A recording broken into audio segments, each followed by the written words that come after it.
I am a lifelong fan of Star Trek. I was a Trekkie before we had the cooler term Trekker since the 1970s. Reruns on the old farmhouse rabbit ears TV, channel 50 out of Detroit every evening, the original Star Trek.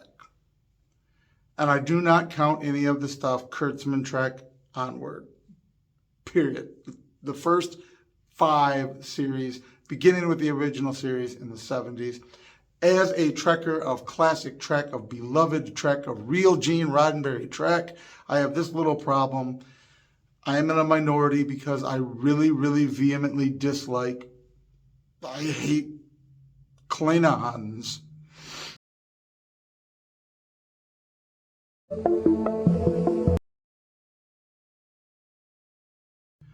Yes, I hate Klingons. The Klingons in the original series had a couple of interesting characteristics. What was cool was they were militant, they were strong, they were an empire, they went out to conquer.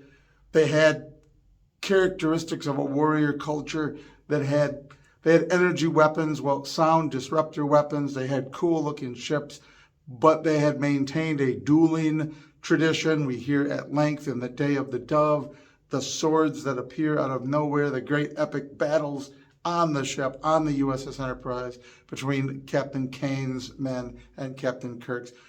Great episode about growth, learning to trust one another, shared enemies, not letting yourself become a stooge or a victim of a third party. So much good stuff. The downside of the original Klingons is that they lean communist. And they were meant to do that, of course, because of the Cold War, making them Eastern and swarthy kind of looking and having them be militant conquerors. It was really against this backdrop of thought police. We find out in other episodes that they are monitored all the time. They spy on people, and there's people who spy on them, and they are always being spied on within their own ranks. This is really driven home in the original series novels, the Final Reflection and others, where we hear about the thought troopers, the thought admirals within their culture, this maintaining this propaganda, this rigid singular outlook by monitoring thought. They are clearly meant to be communist. That is the downside. All of this begins to change, at least beginning with Star Trek the Motion Picture, where we didn't see a lot of the Klingons, but we did get the first look at them with the crested forehead, ridges, the different armor, the spiked boots, all of that stuff that would come to be the movie Klingons, and then the Next Generation and forward Klingons. But the more we did learn about them after seeing the physiological and aesthetic changes of Star Trek the Motion Picture, the more we were introduced to this sort of new retconned Klingon. They were not so much communist. They weren't so much into spying on people. There was this rigid code of honor that actually would prohibit that sort of earlier behavior of honor, warrior cult of strength, of masculinity, of manliness, this empire of theirs built on power. They preferred to use spiky, stabby, and cutty weapons instead of the energy weapons that they had developed. They liked being up close and personal, and it's all of the things you know about Klingons now, because it outweighs very much the bit of Klingons we got in the original series, and we kind of easily forget just how much they transition. Now, those original Klingons were really cool. The original swarthy Klingons, Captain Kane and his crew, Captain Koloff, Captain Kor, these various Klingons were approachably part of a human theme. They were communist, they were Eastern, they were aggressive, they could be reasoned with, and in the end, the Cold War might end, not result in all-out war, and they might become friends. I mean, what is the Organian Peace Treaty if not a forced Cold War leading to Star Trek VI, and the end of that, of course, paralleling events in our own world. But the later Klingons and their savagery become something quite different, and they are barbarians. I just finished watching episode 8, season 2, Star Trek The Next Generation. Now that we've got Worf on the crew, we get this weird officer exchange with a Benzite coming aboard the Enterprise. Riker going aboard the Pa. Now, this was a cool episode when I was a kid. Well, I was in high school, but it was a cool episode when I was a kid because we got to see more Klingons. But nothing about it really makes a lot of sense in hindsight. Like, now we're at peace with the Klingons. We're actually friends with the Klingons. Sometimes they're actually part of the Federation. At least it seems like it until they resolved what they were going to do with it. Sometimes they got the Starfleet, the Federation insignia in the back. They reference human Starfleet vessels as opposed to apparently Klingon ones. There's a whole theory, you can find it online, that all of that, as that lore came in to be solidified as to what it was going to be, all of that happened after Tasha Yar went back in time. So there's actually a theory out there that when she went back in time, she changed all of that, and we got a still independent and militant Klingon empire, which is sort of a fascinating take on it. But these people are supposed to be your friends, and Riker has to fight somebody to maintain his position, because this is what these primitive savages still do. They immediately turn on the Federation because they picked up a space bacteria. We're going to go destroy the Enterprise. We're going to end all these decades of peace because we're too stupid to think it through. It's really a bad episode as far as the storyline. It's like, is this really where you wanted to go? Is this what you wanted us to learn about Klingons? It was sort of it felt like a cheap ratings grab for a show that, coming off its first season, was starting to do a little better, find its footing, but it just wasn't really the phenomenon that it would become yet. It wasn't the next generation as we think of it in those later seasons. Let's get more Klingons thrown up on the screen. That will get people wanting to watch. Make the Klingons an immediate threat in some way, even though we've established we're at peace, because that recaptures some of the feel of the original series or the movies, etc. And it just doesn't, keeping in mind that the movie franchise at this point is still after Star Trek 4 and before Star Trek 5. I believe they were in transition there, so they're going on at the same time.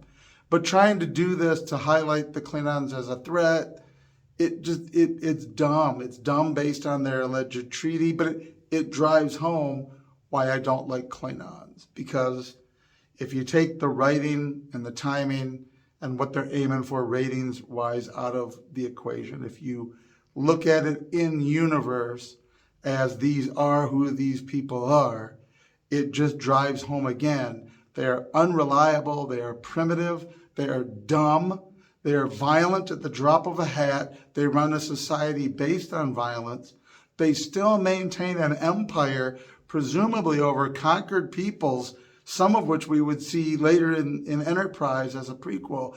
These are your friends. These are your reliable allies, and they are so reliable in their stink and their disgusting feasting on living worm creatures gawk. They're so reliably your buddies that as soon as a changeling infiltrates, they will declare war on the Federation, go back after all those territories that they had given up previously in the Khitomer Accords. You name it, like how many millions of people died, and then we will suddenly make them our friends again because, the Dominion's a bigger threat. Why in the heck are you allies with these people? Why are we so fascinated by this primitive culture that stinks of earthy peatiness with a touch of lilac? What is it about them?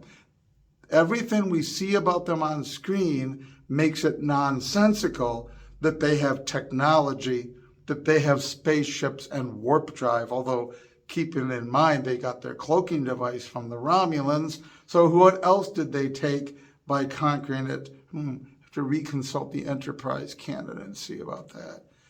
The idea that they're a major space-going power, sitting around without utensils, eating their plate of worms, farting and belching and stinking up the scene, and can't get along in a chain of command without killing one another over who's going to be in charge in the next 10 minutes. And then, come on, this is completely implausible. Honestly, the only reason I think they're popular is because our culture has become so soft and effeminate. Increasingly, we have a less and less masculine society, and there is some sort of weird appeal to the way things used to be, or a better time for humanity, or at least a time when men were more manly, I guess. There's something appealing in them, the way that there's something appealing about our barbarian ancestors that clubbed an animal over the head and wore its fur and ate its flesh, and that's cool and all, but that just does not make a major spacefaring power to be the friend and ally when they're not at war. The friend and ally of your peace-loving, diverse, above all, tolerant culture of the Federation. There's what they end up evolving into, everything we learn about the Klingons through the Dominion War, is that they would still be reliably a good villain. Having them be an enemy of the Federation for all those reasons we've outlined of what they are, having them be opposed to the Federation and continue to be the enemy would be the most logical course. And it would, if anything, make them more fascinating. The whole Star Trek cult around the Klingons, people that dress that way, I mean, they cosplay that way, they've learned the language, they've translated the Bible into Klingon. I mean, this is a big subculture. As your foil, as your opposite, as your challenger, that really works much better. But they just don't blend with the Federation. It's like oil and water. Never liked them. Romulans, much better. People that are crafty and devious, they're more like us. Crafty and devious, who will look out for their own interests, that have a depth of education, understanding of a culture, of a civilization, that somewhere there's communication that can bring those together. But the Klingons, completely nonsensical that they even got to where they are they're barely 5 steps out of the cave, learning to build a hut. And yet they're the mighty Klingon Empire in this science fiction future, a galaxy spanning, exploring, conquering, controlling, mighty power. It just doesn't add up. So I don't like Klingons.